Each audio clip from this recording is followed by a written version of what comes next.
My name is Gene Reynolds, 67 years old, standing alone in the Grand Hotel lobby with my luggage beside me.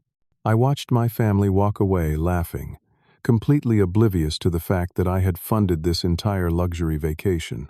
25 years of running my construction business taught me patience, but seeing them abandon me without a second thought was the final straw. They had no idea that every room key, every meal, every planned excursion came directly from my accounts. As they disappeared around the corner, I felt a calm determination settle over me.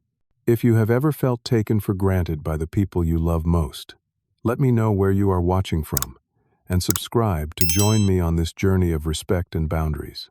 I built my construction business from absolutely nothing. When I started back in 1980, all I had was a used pickup truck, a set of tools my father left me, and an unshakable work ethic. For 42 years I woke up before dawn, worked through weekends, missed ball games and recitals more than I care to admit, all to ensure my family would never know the poverty I grew up in. By the time I sold the business 5 years ago, Reynolds Construction employed over 70 people and had completed projects across 3 states. I earned every callus, every backache, and every dollar. My generosity with my family began the moment I had anything to give. When Thomas was born 42 years ago, I opened a college fund with my first major contract payment. Catherine came 4 years later, and I did the same for her. I paid for both their educations in full, no student loans to burden them as they started their adult lives. When Thomas married Stephanie 15 years ago, I covered the $30,000 wedding at the country club she insisted on having. For Catherine and Paul, I did the same 3 years after that, though their celebration was significantly more expensive at nearly $50,000. The pattern continued with houses. When Thomas and Stephanie found their dream home in the suburbs, I provided the down payment. Catherine and Paul received similar help when they relocated for his job promotion. Then came the grandchildren, Jackson and Amelia from Thomas, Zoe and Ethan from Catherine. Private schools, summer camps, music lessons, sports equipment, electronics, trips to Disney World twice. I never hesitated to provide these things. They were my flesh and blood, and what good was money if not to give them advantages I never had? My sister Linda and I had been close growing up. Our shared childhood of scarcity created a bond that I thought was unbreakable. After Margaret, my wife of 38 years, passed away from cancer 5 years ago, Linda stepped in to help me through the darkest period of my life. But as time passed, even her behavior changed. The weekly calls became monthly, then only when she needed something: a new roof for her house, help with property taxes, a loan for her son Bradley that we both knew would never be repaid. The annual family vacation tradition began 15 years ago, when the grandchildren were still young. I wanted to create memories that would outlast me. The first few years were magical. We went to the beach, to the mountains, to theme parks. Everyone seemed grateful, and seeing the joy on their faces made every expense worthwhile. But something shifted about 7 years ago. I first noticed it when Thomas complained about the hotel I had booked, suggesting we should have stayed somewhere more upscale. The following year, Stephanie orchestrated a vote to change our destination 2 weeks before departure, resulting in lost deposits and significantly higher costs. Catherine began requesting separate accommodations because the connecting rooms were too close to the kids. Paul started bringing business calls to family dinners, making it clear his time with us was an inconvenience. The grandchildren, who once ran to hug me at every opportunity, grew more distant as they aged into their teens. Jackson, now 16, rarely looked up from his phone when I spoke to him. Amelia, 14, rolled her eyes at my stories and made excuses to avoid family activities. Even sweet little Zoe, who at 10 still showed glimmers of affection, had begun to mimic her older cousins. Only 7-year-old Ethan seemed genuinely happy to see me, though I worried about how long that would last. Last Christmas was particularly painful. I had carefully selected gifts for everyone, spending weeks finding items that connected to their interests and passions. Thomas opened his custom golf clubs with barely a glance before setting them aside. Stephanie made a point of asking for the gift receipt for the designer handbag I had purchased, based on her not-so-subtle hints.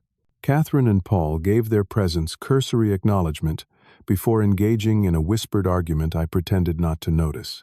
The grandchildren tore through their packages, moved on to the next, and left discarded wrapping paper in their wake. That evening, as I sat alone in my kitchen with a glass of whiskey, looking at photographs of Margaret, I realized she would have been heartbroken to see what our family had become. She had always been the one to enforce gratitude, to ensure the children wrote thank-you notes, to remind everyone that love was more important than things. Without her gentle but firm influence, the fabric of our family seemed to be unraveling. Yet despite all the evidence before me, I still believed things could change. I still believed that beneath the entitled behavior and casual disregard, my family loved me. I still believed that with the right setting, the right opportunity, we could find our way back to each other. That belief, that hope, was what led me to plan this vacation. 1 week at the Azure Bay Resort in Florida, one of the most exclusive properties on the Gulf Coast.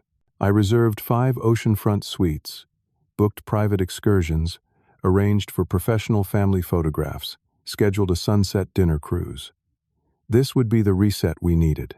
This would remind them of who we were, who we could be again, how wrong I was, how terribly, painfully wrong. After that disappointing Christmas, I spent the early months of the new year feeling increasingly isolated. My house, once filled with laughter and warmth when Margaret was alive, had become simply a place to exist. The phone rarely rang except for solicitations. Invitations to family dinners became scarce, and when I did attend, conversations swirled around me rather than including me. I found myself checking my calendar each morning, only to find empty days stretching ahead. That was when the idea for a grand family vacation began to take shape. Not just any vacation, but something truly spectacular that would bring us together again. I spent weeks researching destinations before settling on the Azure Bay Resort. Its reputation for exceptional service, beautiful accommodations, and diverse activities seemed perfect for our multi-generational group. The total cost made me pause briefly. 5 oceanfront suites for 7 nights during peak season came to just over $18,000 for accommodations alone. Add in the airfare for 9 people, meal plans, excursions, spending money, and miscellaneous expenses, and the total exceeded $25,000. A significant sum, even for someone with my comfortable retirement. But what better use for my money than investing in healing my family relationships? I called the resort directly and spoke with their concierge department. Together we crafted an itinerary that would appeal to everyone. For Thomas, tea times at the championship golf course and a private lesson with their resident pro. For Stephanie, spa appointments and a shopping excursion to the nearby luxury outlet mall. For Catherine, a photography workshop with a renowned nature photographer who would be in residence that week. For Paul, who constantly complained about disconnecting from work, I arranged for a business center access package and ensured our accommodations had excellent Wi-Fi. For the grandchildren, I planned with even greater care. Jackson would have surfing lessons and access to the teen lounge with its gaming systems and supervision that allowed parents some free time. Amelia would attend the 3-day dance workshop happening during our stay, supporting her newfound passion. Zoe would love the mermaid swimming experience and arts and crafts sessions. Ethan would enjoy the pirate-themed adventure club and junior golf clinic. I even thought of my sister Linda, reserving her a private cabana for the days she wanted to simply relax by the pool. She had mentioned her arthritis was bothering her lately, so I added a series of therapeutic massages to her itinerary. Beyond the scheduled activities, I purchased small, thoughtful gifts for everyone to discover in their rooms upon arrival.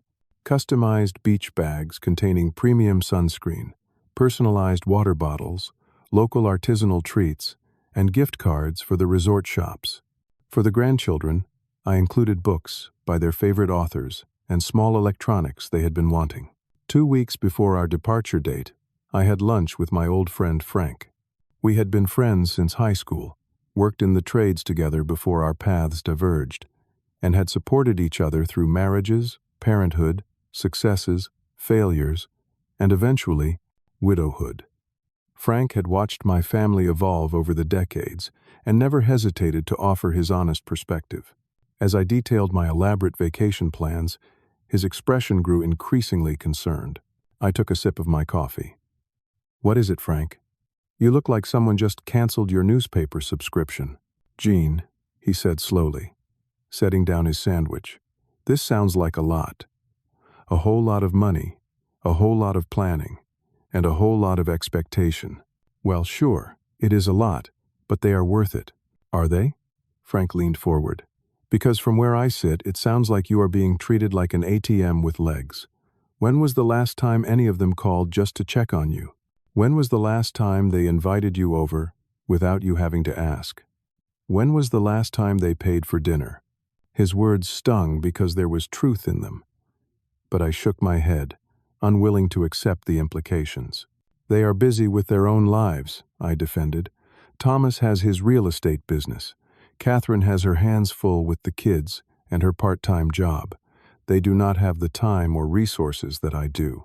"Gene, Thomas drives a $70,000 SUV and just posted pictures of his new boat on Facebook. Catherine and Paul take couples trips to wine country every 3 months. They have resources. What they do not have is appreciation for what you give them." I felt my face flush with a mixture of embarrassment and anger. "You do not understand. This vacation is going to change things. Once we are all together, away from the distractions of everyday life, they will remember what matters. Family matters. I matter." Frank sighed and placed his hand on my arm. "I hope you are right, old friend. I truly do. Just prepare yourself for the possibility that throwing more money at the problem might not fix it." I brushed off his concerns and changed the subject. Frank meant well, but he did not have children of his own. How could he understand the complexity of family dynamics, the unconditional love a parent feels even when hurt or disappointed?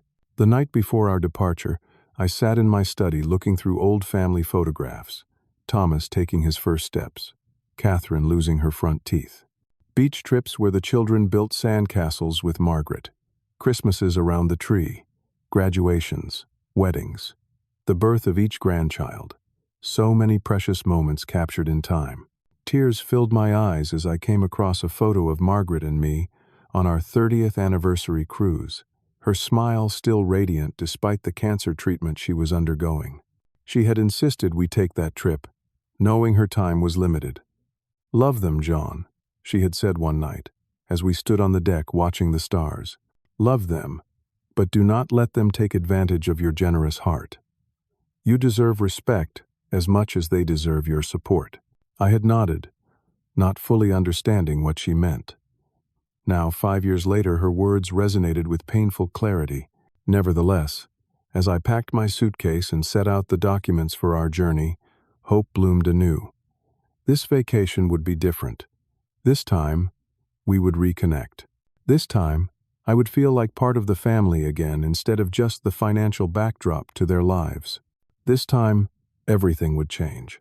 The morning of our departure arrived with perfect weather and my spirits high. I had arranged for a luxury van service to pick up each family from their homes and bring them to the airport, ensuring no one would have the stress of parking or navigating morning traffic. My own driver arrived precisely on time, helped load my luggage, and offered me coffee from the vehicle's refreshment center. We arrived at the airport 2 hours before our scheduled departure, as I had instructed everyone to do. I waited at the designated meeting spot near the check-in counter, watching for my family. Catherine, Paul, and their children arrived 40 minutes later, explaining that Ethan had misplaced his tablet and they had to search the house before leaving. "No problem at all," I said, giving each of them a hug.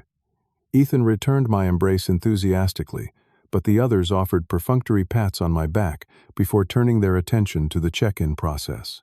Thomas, Stephanie, and their children arrived with just under an hour until boarding. all of them looking irritated. The driver was late, Thomas announced without greeting me. Actually, we were late, Amelia corrected, not looking up from her phone. Dad couldn't find his golf shoes. Thomas shot his daughter an annoyed look. Well, if someone hadn't moved them from my closet, we would have been on time. I upgraded everyone to first class, I interjected, hoping to diffuse the tension. We should go check in. First class? Thomas's expression immediately brightened. Well, that's something at least. We approached the counter together, where a friendly airline representative began processing our boarding passes. As she worked, Thomas leaned over to examine the screen. Wait, he said. It shows some of us in first and others in premium economy. I thought you said first class for everyone? The representative looked up apologetically. I'm sorry, sir. First class is fully booked for this flight. We were only able to accommodate 3 of your party's upgrades. The rest have been placed in premium economy, which is still a significant upgrade from your original booking. Before I could respond, Thomas stepped forward.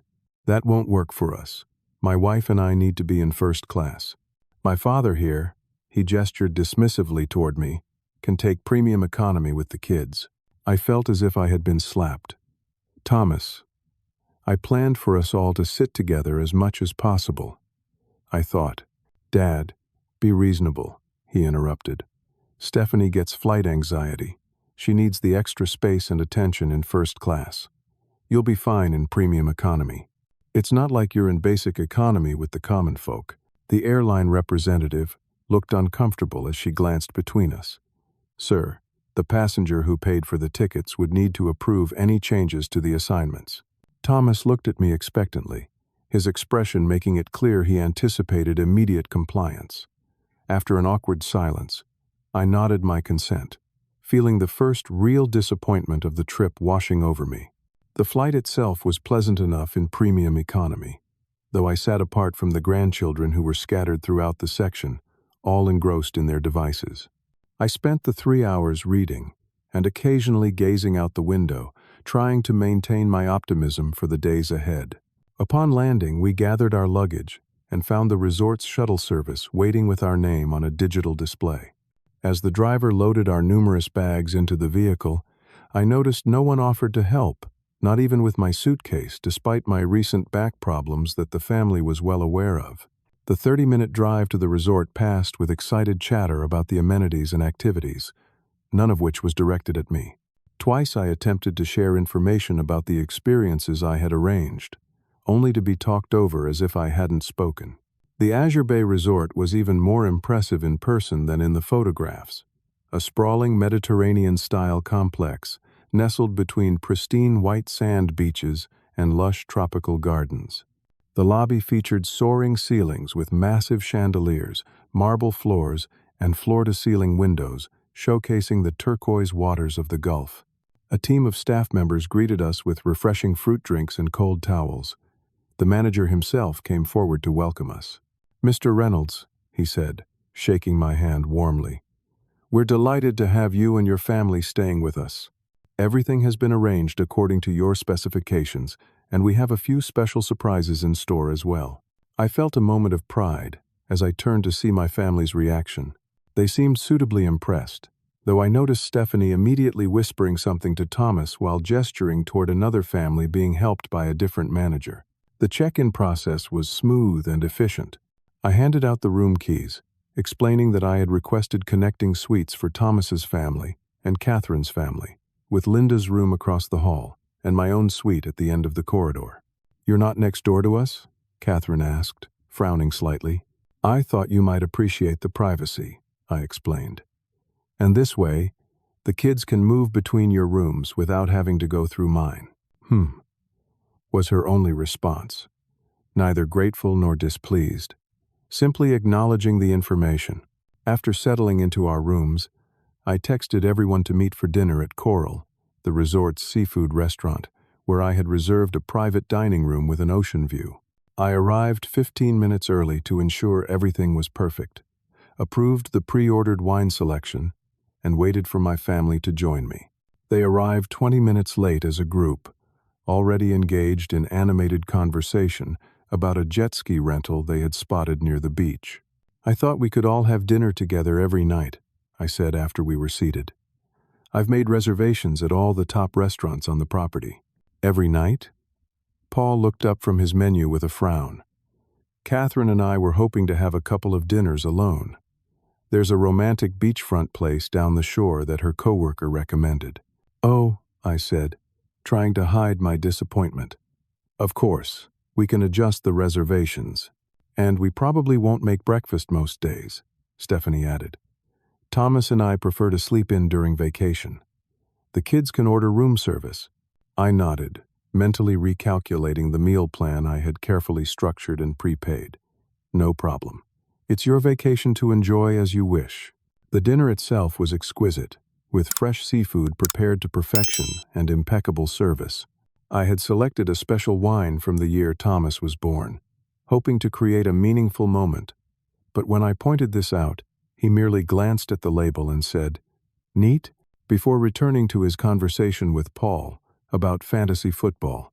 As dessert was being served, I heard Thomas say to Catherine, "Dad's wallet is taking a beating on this place, but might as well enjoy it, right? When was the last time we ate anywhere this expensive?" Catherine laughed. "Last month when you guys came to visit and we went to that steakhouse? But yeah, this is definitely a level up." Their words confirmed they had indeed gone out together recently, an outing I knew nothing about. The realization that my children socialized without me, combined with Thomas's cavalier attitude about my expenditure, created a heaviness in my chest that had nothing to do with the rich meal. We returned to our rooms around 10, with plans to meet the next morning at 9 for a family breakfast, followed by a private boat tour I had arranged.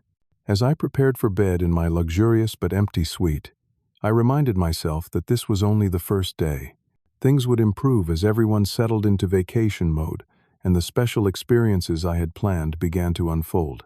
At least, that was what I desperately wanted to believe. I woke early the next morning, invigorated by the sound of waves and the anticipation of our first full day together. After a brisk walk on the beach and a light breakfast on my balcony, I dressed and headed down to the lobby 15 minutes before our agreed meeting time. I found a comfortable seating area with a view of both the entrance and the elevators, and waited for my family to appear. 9 o'clock came and went, with no sign of anyone. At 9:15, I sent a group text. "Good morning. I'm in the lobby whenever you're ready for breakfast." A few minutes later, my phone chimed with responses. From Thomas, "Jackson has a headache. Going to let him sleep in. Start without us." From Catherine, "Ethan spilled juice on his clothes.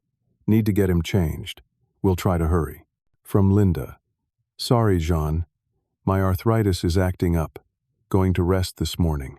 I replied that I would push our breakfast reservation back by 30 minutes and continue waiting.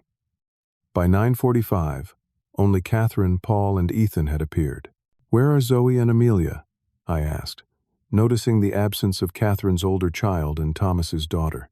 "Oh, they woke up early and wanted to check out the teen activities," Catherine explained, not meeting my eyes.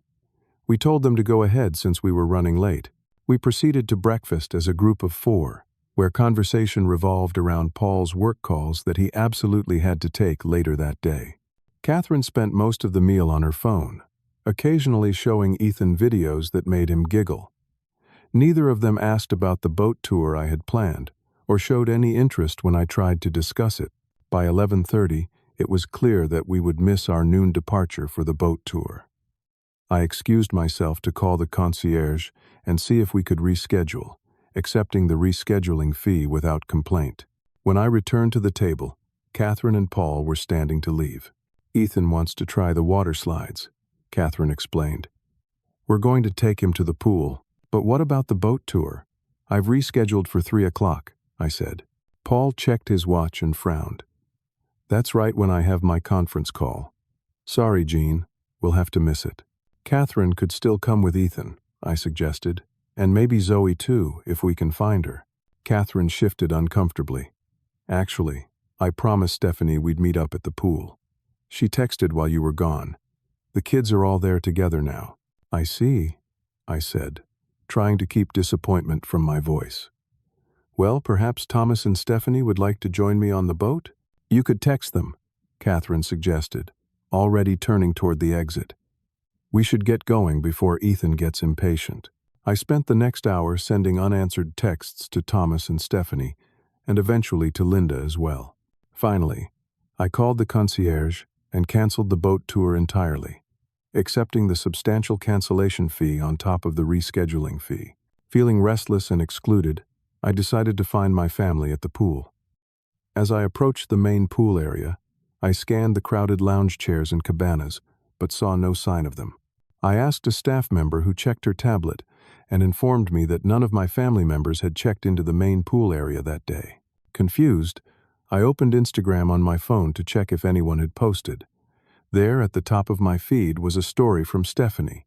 She had posted a photo of the entire family, including Linda, at an exclusive beach club 15 minutes down the coast. The caption read, "VIP Day at Sapphire Beach Club with the fam. Best decision ever to upgrade from the hotel beach." I stared at the image in disbelief. Everyone was there, smiling, cocktails in hand, enjoying themselves at a venue I knew nothing about. Not only had they abandoned our plans without telling me, but they had also deliberately misled me about their whereabouts. I returned to my room, hurt and confused, and spent the afternoon alone reading on my balcony, periodically checking social media for updates on my family's activities without me. Around 6, they returned to the resort, and I intercepted Thomas and Stephanie in the hallway outside their room.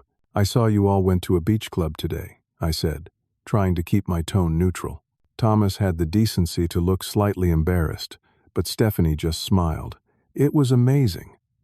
One of Thomas's clients is a member and got us all in. Very exclusive, very worth it." "I had arranged a private boat tour," I said quietly. "I had to cancel it." Thomas shrugged.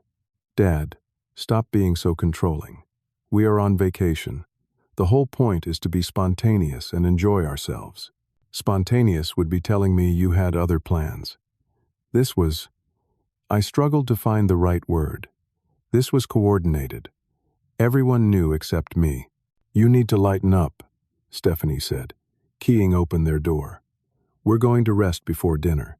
Sapphire Club was fun but exhausting. "About dinner," I said. "I have reservations at 7:30 for a special birthday dinner." I mentioned it in the itinerary I sent everyone last week. Thomas looked blank, then realization dawned. "Oh, right. Your birthday is tomorrow. Look, Dad, we're pretty tired. Can we do it another night?" "The reservation is for tonight because the celebrity chef is only here until tomorrow morning," I explained. "I made these arrangements months ago." Stephanie sighed dramatically. "Well, I guess we have to go then." "No," I said, suddenly finding my voice. "You do not have to go. I would like you to go, because I thought spending my birthday with my family would be nice. But you clearly have different priorities." I walked away before they could respond, feeling a mixture of hurt and something else I could not quite identify. Perhaps the first stirrings of anger, an emotion I had suppressed for years in my dealings with my family. That evening, I arrived at the restaurant alone, having received text excuses from everyone. Thomas and Stephanie claimed the children were too tired from their beach day. Catherine said Zoe was feeling unwell. Linda claimed a migraine. I sat at the large table set for 9, exchanging awkward glances with the waitstaff who clearly felt sorry for me. "Would you like to order, sir?" the waiter asked, after I had been sitting alone for 20 minutes. "I think I will wait just a bit longer," I said, sending another round of texts to my family. No one responded. After an hour, the waiter approached again, his expression compassionate. "Sir, perhaps you would prefer to move to a smaller table, or we could pack a lovely meal for you to enjoy in your room." Humiliated, I nodded. "A smaller table would be fine. Thank you." As he led me to a table for one in the corner, my phone rang. It was Catherine. "Dad, where are you? Are you still at the restaurant?" "Yes," I said, feeling a surge of hope. "Are you coming?" "No, sorry. We decided to take the kids to the theme park for the evening light show. They have special late hours today. I just wanted to make sure you were not waiting for us still. The reservation was at 7:30, I said flatly. It is now 8:45. Oh, she sounded distracted. Well, we thought you would be fine on your own. You are always saying you need space.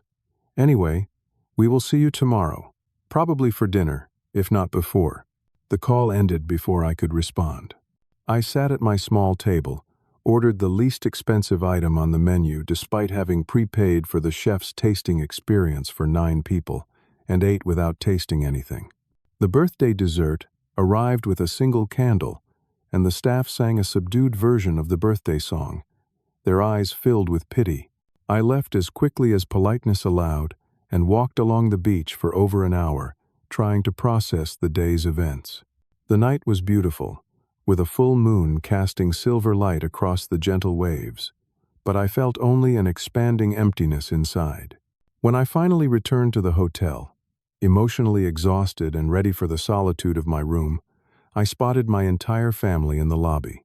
They were gathered around a concierge desk, animated and happy, clearly planning something exciting for the following day. None of them had bothered to text me about these plans, just as none had bothered to join me for my birthday dinner. I stood watching them for a moment, unnoticed. Stephanie was gesturing enthusiastically about something while consulting a brochure. Thomas had his arm casually draped over Jackson's shoulders, a gesture of affection I had not seen in years. Catherine was laughing at something Paul said, her head thrown back in genuine amusement. Linda was showing something on her phone to Amelia, who was nodding with interest. Zoe and Ethan were sitting on the floor nearby, playing some sort of hand game together, perfectly content. They looked like a loving, connected family. They simply did not appear to need or want me as part of it, except as the financial foundation that made it all possible. As I was about to turn away and head to the elevators, Stephanie looked up and saw me. She nudged Thomas, who glanced in my direction, and gave a casual wave before turning back to the concierge. The others, noticing this exchange, briefly looked my way but quickly returned to their planning session without inviting me to join them. It was at that moment, standing alone in that opulent lobby, that I heard Stephanie say loudly enough for me to hear, "And Jean can pay for the spa appointments for all of us tomorrow." That is what grandfathers are for, right, kids? The casual entitlement in her voice, the assumption that my purpose was simply to fund their enjoyment, and the complete disregard for my feelings crystallized something inside me. I watched as my family, still ignoring my presence, gathered their brochures and began walking toward the elevators, laughing and chatting about their plans for my money. Not one of them looked back to see if I was coming. Not one of them called for me to join them. They simply walked away, leaving me standing alone with my broken heart and the first embers of a resolve I had not felt in years. I found myself drifting toward the hotel bar, a quiet space with subdued lighting and mercifully few patrons at that late hour. I took a seat at the far end, ordered a whiskey neat, and tried to make sense of the day's events. The bartender, a middle-aged man with kind eyes and a name tag reading Antonio, set the drink before me with a professional nod. "Rough day?" he asked, his tone suggesting he had witnessed many such evenings from solitary guests. "You could say that," I replied, taking a sip of the amber liquid that burned pleasantly down my throat. "Family vacation not going quite as planned." Antonio nodded sagely as he polished a glass. "Family can be complicated, especially on vacation when expectations run high." I let out a humorless laugh. Expectations. Yes, I certainly had those. As the alcohol warmed my system, memories from the past several years surfaced with painful clarity. The Christmas when Thomas arrived 3 hours late and left immediately after presents were opened. The time Catherine forgot to invite me to Zoe's dance recital, then claimed the text must not have gone through despite sending messages to other family members without issue. The weekend visits that were repeatedly canceled at the last minute. The family photos posted on social media of gatherings I knew nothing about.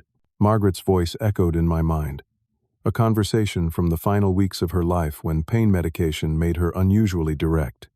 "They take advantage of you, Jean. You give, and they take it for granted. It breaks my heart to see it, and it will only get worse when I am gone if you do not stand up for yourself." I had dismissed her concerns, attributing them to the medication and her worry about leaving me alone. "They love me," I had assured her. "They just show it differently than our generation did." "Love without respect is not love at all," she had replied before drifting off to sleep. "It is just habit and convenience." Antonio returned, interrupting my thoughts. "Another?" he asked, gesturing to my empty glass. "Please," I said.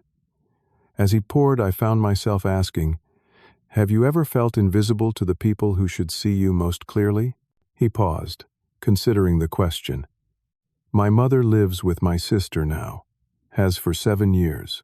I send money every month, call twice a week. Last Christmas, I flew home to surprise them. My mother introduced me to the neighbors as her nephew." He smiled sadly. "So yes, I understand something of what you are feeling." We shared a moment of silent understanding before he moved away to serve another customer. I nursed my second drink more slowly, watching the condensation form on the outside of the glass. The next morning, after another restless night, I forced myself to maintain my routine. Early walk on the beach, breakfast on my balcony, then down to the pool area, where I secured a lounge chair with a good view of both the ocean and the main pool. I brought a book, but found myself unable to focus on the words, instead scanning the area periodically for signs of my family. Around 11, they appeared as a group, claiming a cluster of prime lounge chairs that a staff member had apparently reserved for them. I considered joining them, but remained where I was, watching their interactions from a distance. They seemed completely at ease, entirely content without my presence. After about an hour, I noticed Thomas speaking with another hotel guest, a conversation that appeared to become increasingly animated. They were just far enough away that I couldn't hear their words, but their body language suggested a friendly exchange. As I watched, Thomas pointed toward me briefly, then laughed and shook his head as if dismissing something. Curiosity and unease prompted me to gather my things and move to a bar table closer to the pool where I might overhear them. As I settled into my new location, ordering an iced tea to justify my presence, snippets of their conversation reached me. "Sweet deal, right?" Thomas was saying. "Dad's retirement fund paying for our good times. He insists every year, and who are we to say no to free luxury?" The stranger laughed. "Man, wish I had that set up. My old man expects us to split vacation costs. Brutal," Thomas replied with mock sympathy. "Nah, my dad's generation is all about providing for the kids. His own father was apparently a real hard-ass, so he overcorrects by throwing money at us. Works out pretty well." "He joining you guys today?" the man asked. Thomas shrugged. "Sometimes. Honestly, he mostly does his own thing. Probably better that way. He can be a bit of a buzzkill, always wanting to do scheduled activities and family meals. We humor him occasionally, but you know how it is on vacation. You want to relax, not follow some retiree's itinerary." Their words landed like physical blows. Thomas had not only acknowledged that he was using me financially, but seemed proud of it, even boasting to a stranger about how cleverly they manipulated my desire for family connection. I returned to my room, unable to bear any more. Sitting on the edge of the bed, I called Frank, desperately needing the perspective of someone who truly cared about me. "They are just using me, Frank," I said, after explaining the situation. Thomas was practically bragging about it to some stranger by the pool. "And the worst part? They do not even want me around. They just want what I can give them." "I am sorry, Jean," Frank replied, his voice gentle but firm, "but I cannot say I am surprised. You have been their ATM for so long they have forgotten you are a person with feelings. What do I do? Pack up and go home?" "That is one option," Frank said, "but it would just be running away from the problem. The real question is, what do you want them to learn from this?" I considered his words. "I want them to understand that I deserve respect, that relationships should be reciprocal, that I am not just an unlimited resource for them to exploit." "Then you need to show them that," Frank said simply. "Actions have consequences. You have been protecting them from the consequences of their actions for years. Maybe it is time to stop. But they are my children, my grandchildren, my family. Yes, they are. And if you want a healthy relationship with them for whatever time you have left, something needs to change. Margaret knew it. Deep down, you know it too. After ending the call, I spent the rest of the day alone in my room, declining dinner invitations that never came, watching the sunset from my balcony, rather than the beach where I glimpsed my family taking selfies without me. That night I lay awake for hours, wrestling with my thoughts. I loved my family deeply, but Frank was right. Something had to change. The question was what and how. I did not want revenge. I wanted a reset, a chance to rebuild our relationships on a foundation of mutual respect rather than financial dependence.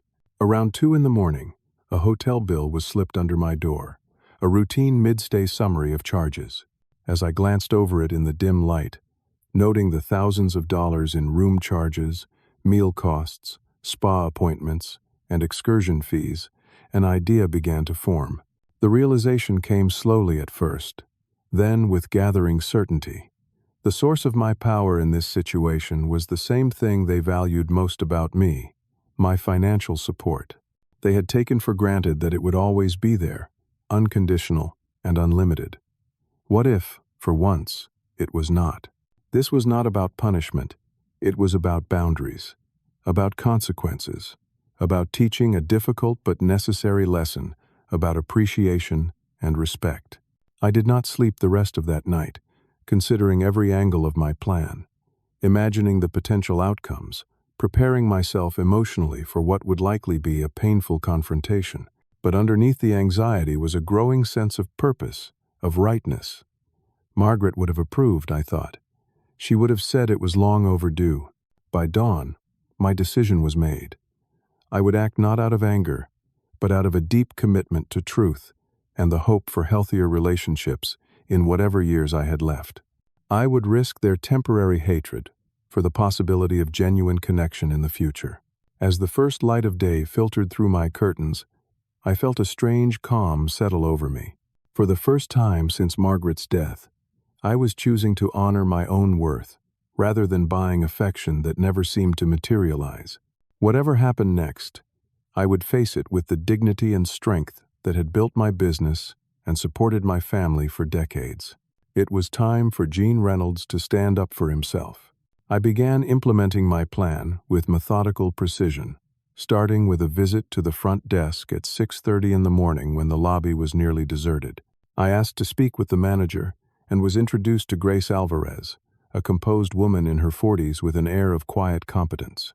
"Mr. Reynolds," she greeted me warmly. "How can I assist you this morning? Is everything to your satisfaction?"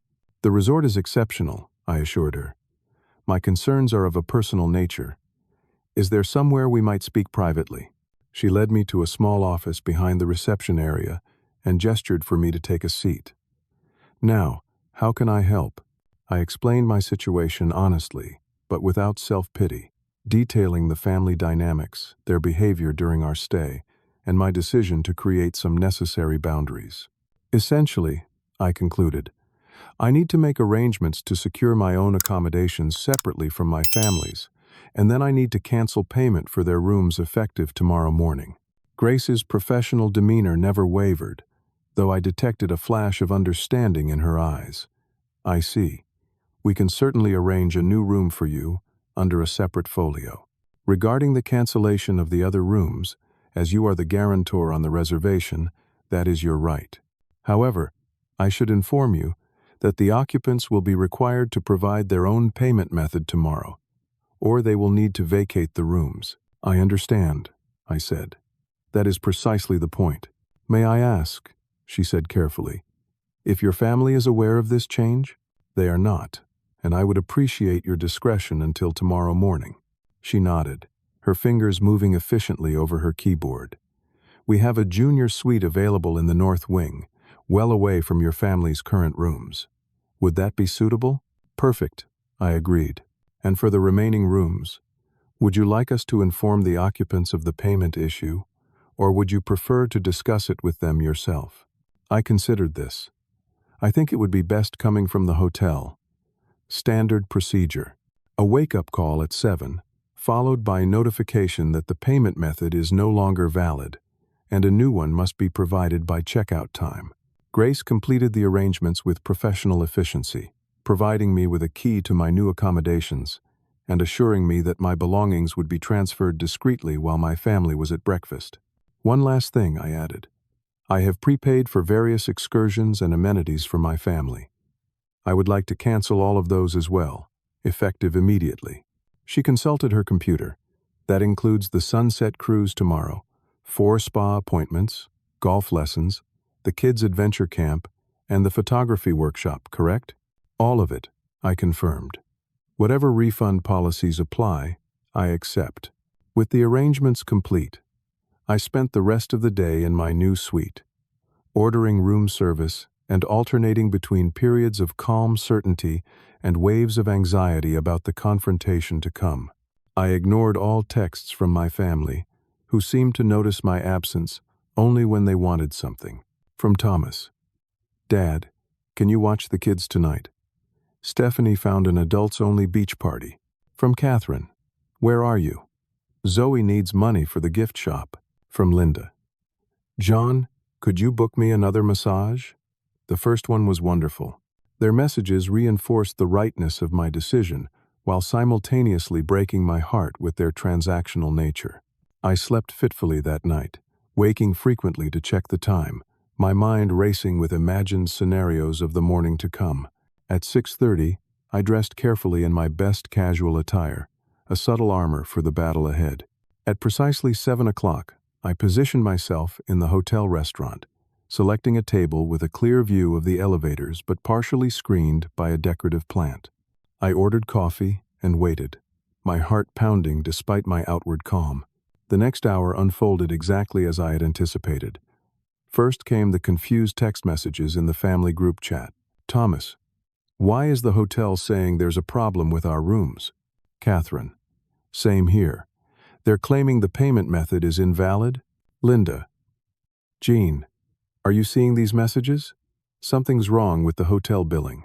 I watched the digital confusion escalate as I sipped my coffee, choosing not to respond. Around 7:45, the first physical signs of chaos appeared. Thomas and Paul emerged from separate elevators, both heading straight to the front desk where they engaged in animated conversations with the staff. Through the restaurant's glass partition, I could see Paul gesturing emphatically while Thomas ran his hands through his hair in frustration. More family members appeared in the lobby, gathering in a tight cluster, phones in hand, presumably trying to reach me. At 8:15, Thomas spotted me through the restaurant window. His expression shifted from relief to anger as he strode toward my table, the others following in his wake. Dad, he demanded without preamble. What the hell is going on? The hotel says all our rooms have been canceled and we need to pay immediately or check out by 11. I gestured to the empty chairs. Sit down, please. We don't have time to sit, Stephanie snapped. We need you to fix this now. I am not going to fix it, I said calmly.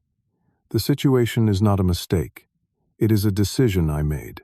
A stunned silence fell over the group. Catherine was the first to recover. What do you mean, a decision you made? Why would you cancel our rooms? Because I have been taken for granted once too often, I replied, my voice steady. This entire vacation, which I paid over $25,000 for, has been a demonstration of how little my feelings and presence matter to all of you. You have excluded me, lied to me, and used me solely as a source of funding for your enjoyment. Thomas's face flushed with anger. This is ridiculous. So we didn't follow your precious itinerary exactly. That's no reason to ruin everyone's vacation. This isn't about the itinerary, I said. This is about respect. Basic human courtesy. Appreciation for what you are given. None of which has been evident in your behavior toward me. So what now? Paul interjected. This is some kind of punishment? No, I said firmly. This is a boundary. I will no longer finance experiences from which I am deliberately excluded. I will no longer fund relationships that exist only when my credit card is needed. You have two choices. Pay for your own accommodations and continue your vacation, or check out and go home. Either way, my financial support has ended. Catherine's eyes filled with tears, a response that once would have immediately softened my resolve. Now, I recognized the manipulation behind the emotion. Dad, how could you do this to your own grandchildren? Ethan was so excited about the pirate camp today. The same way you could all abandon me on my birthday dinner after I waited alone for over an hour, I replied. The same way you could plan activities behind my back while deliberately misleading me about your whereabouts. The same way Thomas could brag to a stranger by the pool about how his father's retirement fund was paying for everyone's good times. Thomas blanched at this last revelation, realizing I had overheard his poolside conversation. You have 2 hours to make your decisions, I continued. I have arranged to pay for your flights home today, if you choose to leave. That is the final expense I will cover on this trip. And if we stay? Linda asked, speaking for the first time. Then you do so on your own dime. Every charge, every meal, every activity will be your responsibility. The arguments that followed were predictable. Accusations of cruelty, reminders of past generosity, appeals to family loyalty, threats about future relationships. I listened without responding, allowing the emotional storm to swirl around me while maintaining my center of calm certainty. Eventually, Thomas resorted to his final tactic. Fine, keep your money. We do not need it. We will pay for our own rooms and have a better time without you trying to control everything. That is your choice, I said simply. I wish you all an enjoyable remainder of your vacation. I stood to leave, but Catherine caught my arm. Dad, please, she pleaded, her voice breaking. Do not do this. We can work this out. We can spend more time together. Follow your schedule. I gently removed her hand. This is not about schedules, Catherine. This is about recognizing that I am a person with feelings, not just a financial resource. When you truly understand the difference, perhaps we can rebuild our relationship. As I walked away, I felt a curious mixture of sorrow and liberation. The confrontation had been painful, as expected, but beneath the discomfort was the solid foundation of self-respect that I had neglected for too long. From a discreet position near the concierge desk, I observed the aftermath of my decision. Thomas and Paul engaged in a heated discussion that appeared to be about finances. Catherine made several phone calls, pacing anxiously. The grandchildren sat in sullen confusion, picking at breakfast pastries while the adults argued. By 10:30, the outcome became clear. Thomas, Stephanie, and their children checked out, dragging their luggage through the lobby with expressions that shifted between anger and embarrassment. Catherine's family followed 30 minutes later, with little Ethan in tears. Only Linda remained, apparently having secured her own payment method for her room. As I watched them depart in the resort's shuttle to the airport, I felt no triumph, only a bittersweet certainty that this painful moment was necessary. Whether it would lead to healing or permanent estrangement remained to be seen, but for the first time in years, the outcome was not solely my responsibility to bear. The remainder of my stay at Azure Bay Resort unfolded in unexpected ways. The first day after my family's departure was admittedly lonely, the emptiness amplified by the knowledge that I had engineered the situation. I wandered the immaculate grounds, ate solitary meals at beachfront restaurants, and questioned whether I had made an irreparable mistake. By the second day, however, I began to discover the subtle pleasures of traveling on my own terms. I woke when I wanted, ate what appealed to me rather than seeking consensus, and participated in activities that piqued my personal interest without worrying about entertaining others. I joined a deep-sea fishing excursion and connected with 3 gentlemen near my age, all traveling independently. We swapped stories of business successes and family complexities while reeling in impressive catches. I attended a cooking demonstration that Margaret would have loved, taking detailed notes to try the recipes at home. I spent a peaceful afternoon at the spa, indulging in treatments I had booked for Stephanie and Catherine but never considered for myself. Grace, the hotel manager who had helped implement my difficult decision, checked on me periodically with professional courtesy that gradually warmed into something more personal. During my 4th evening alone, She stopped by my table at the resort's Italian restaurant. "Mr. Reynolds, is everything satisfactory with your meal?" "Please, call me Jean," I replied. "And yes, the food is excellent." She hesitated, then asked, "Would you mind if I joined you briefly?" My shift just ended. Over glasses of Chianti, Grace shared that she had faced similar challenges with her own family after inheriting her grandmother's property in Puerto Rico. "They saw the house as a free vacation spot, not as my home and livelihood," she explained. "Setting boundaries cost me relationships with 2 cousins who still do not speak to me 5 years later. But the others eventually came to respect my position." Her understanding provided comfort, as did her professional assessment that I had handled a difficult situation with dignity. "I have seen many family conflicts during my career in hospitality," she said. "Few people have the courage to address the underlying issues rather than simply enduring the discomfort." When I returned home to my quiet house after the vacation, the silence felt different. No longer a reminder of abandonment, but rather a peaceful space for reflection and self-determination. The first attempts at contact from my family arrived predictably, a series of angry text messages and voicemails that I read and listened to without responding, giving myself time to process my emotions before engaging. "Thomas, real mature, Dad. Hope you enjoyed your power trip at our expense." "Catherine, the kids are devastated. Is that what you wanted? To hurt innocent children?"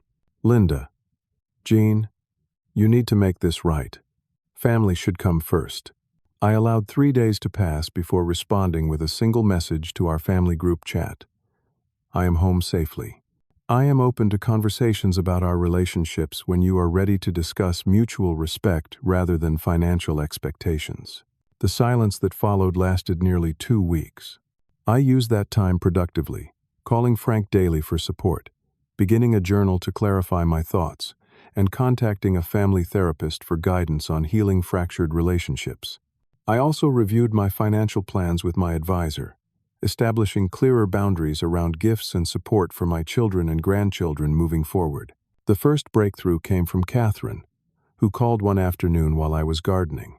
I let the conversation unfold naturally, neither accusing nor apologizing, simply listening as she worked through her feelings. "I keep thinking about Mom," she said eventually, "about how she always made sure we wrote thank you notes for every gift, how she insisted we help with dishes when you took us to restaurants. She would be so disappointed in how we have been treating you." "Your mother valued gratitude," I agreed, "and presence, being truly present with the people you love." "We have not been present with you," Catherine acknowledged. "Even when we are physically together, we have not really seen you. Not as a person with feelings and needs, just as," she trailed off. "As a resource, I finished for her. A provider rather than a participant." "Yes," she whispered, "and I am sorry, Dad, truly sorry." That conversation marked the beginning of a slow healing process. Catherine began calling regularly, brief check-ins that gradually lengthened into meaningful exchanges. She brought Ethan for Saturday morning visits, without requests for money or gifts, simply to spend time together building model airplanes or playing chess. Thomas proved more resistant to change. His pride prevented direct acknowledgement of his behavior, but small shifts appeared nonetheless. He began handling his own financial matters without mentioning difficulties to me. When he did visit, he asked questions about my life, my projects, my thoughts on current events, conversations we had not had in years. The first holiday gathering after the vacation unfolded with noticeably different energy. I hosted Thanksgiving, but with new parameters clearly communicated in advance. Everyone would contribute a dish, help with cleanup, and remain present for the duration of the meal without phones or distractions. Some family members embraced these changes wholeheartedly. Others participated with reluctance but respected the boundaries. Stephanie maintained a cool distance, clearly viewing me as the villain who had disrupted her comfortable arrangement. Paul, surprisingly, seemed to develop a newfound respect for my business acumen, occasionally seeking advice on investment decisions. Linda eventually acknowledged that her behavior had been opportunistic, though she framed it as just how family works rather than taking full responsibility. The grandchildren's reactions varied by age and personality. Jackson, initially resentful, gradually showed interest in my construction background and began asking questions about building techniques. Amelia remained somewhat aloof but stopped rolling her eyes at my stories. Little Zoe, with a child's adaptability, adjusted quickly to the new dynamics, thriving on the more genuine attention we now shared. Ethan, too young to fully understand the conflict, simply enjoyed having his grandfather more actively engaged in his life. Throughout this period of family reconstruction, I discovered unexpected paths of personal growth. I joined a woodworking class at the community center, creating handcrafted furniture that brought me immense satisfaction. I began mentoring young contractors through a local business development program, finding purpose in sharing knowledge accumulated over decades in the industry. I even started dating, cautious coffees and dinner conversations with women I met through friends or community activities, not seeking to replace Margaret but acknowledging my need for adult companionship. Some relationships improved dramatically. Others underwent more subtle transformations. A few family connections remained strained or distant. I came to accept that perfect reconciliation was an unrealistic expectation, that healthy boundaries sometimes meant allowing people to choose their level of engagement rather than purchasing their presence. The most profound lesson emerged gradually over the months following that pivotal vacation. True generosity flows from love, not obligation, and real love requires respect on both sides.